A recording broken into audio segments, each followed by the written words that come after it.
আসসালামু আলাইকুম। আজকে আমরা আলোচনা করব নাপা এক্সট্রা ট্যাবলেট নিয়ে। এটা প্রস্তুতকারক বেক্সিমকো ফার্মাসিউটিক্যালস লিমিটেড। এটার generic name paracetamol 500 milligram plus caffeine 65 milligram. এটা পার পিস 2.5 টাকা করে এবং এক পাতায় 12টি ট্যাবলেট করে থাকে। নির্দেশনা কি যেন নাপা এক্সট্রা ট্যাবলেট খাওয়ায়। এটি জ্বর, মাইগ্রেন ব্যথা, মাথা ব্যথা, সাধারণ সর্দি জ্বর, কণ্ঠনালী ব্যথা, কান ব্যথা, দাঁত ব্যথা, পিঠ ব্যথা, বাত ও মাংসপেশির ব্যথা, স্নায়বিক যন্ত্রণা, ঋতুস্রাবজনিত ব্যথা। ফার্মাকোলজি: এরা প্যারাসিটামল ও ক্যাফেইনের একটি সমন্বিত ওষুধ।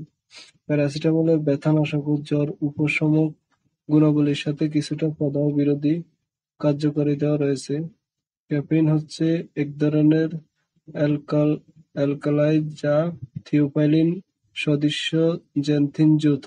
প্যারাসিটামলের সাথে অন্তঃআণবিক সংযুক্তির মাধ্যমে ক্যাফেইন প্যারাসিটামলের দ্রবণীয়তা ও আন্তঃমেমব্রেন বদ্ধতা বৃদ্ধি করে। এছাড়াও ক্যাফেইন পেইন থ্রেশহোল্ড এবং পেইন সহনীয়তা বৃদ্ধি করে। ক্যাফেইন মস্তিষ্কের বেসেল টোন বৃদ্ধি করে যা মাইগ্রেন ও মাথা ব্যথার চিকিৎসায় সহায়ক। মাত্রা ও সেবনবিধি: প্রাপ্তবয়স্কদের জন্য একটি ট্যাবলেট করে দিনে 3 বার অথবা 4 বার খাওয়া যেতে পারে অথবা ডাক্তারের পরামর্শ অনুযায়ী সেব্য। পার্শ্বপ্রতিক্রিয়া: অনুমোদিত মাত্রায় এটি পার্শ্বপ্রতিক্রিয়া মুক্ত, তবে কদাচিৎ ত্বকের সংক্রমণ যেমন আর্টিকেরিয়া দেখা দিতে পারে।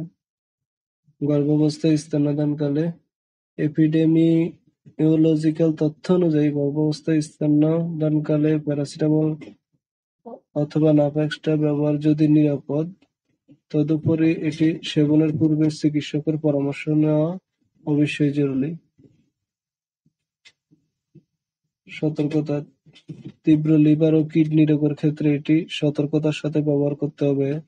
এই ওষুধ সেবনকালে অন্যান্য প্যারাসিটামল সমৃদ্ধ ওষুধ সেবন করা যাবে না এবং অতিরিক্ত চা বা কফি পান করা থেকে বিরত থাকতে হবে। Therapeutic class: non-opiate analgesic. সংরক্ষণ: আলো ও তাপ থেকে দূরে শুষ্ক স্থানে রাখুন, শিশুদের নাগালের বাইরে রাখুন। এছাড়া যেকোনো মেডিসিন খাবার পূর্বে অবশ্যই রেজিস্টার্ড ডাক্তারের পরামর্শ অনুযায়ী খাবেন। নিজে নিজে ভিডিও দেখে কোনো ওষুধ খাবেন না বা ব্যবহার করবেন না। ধন্যবাদ।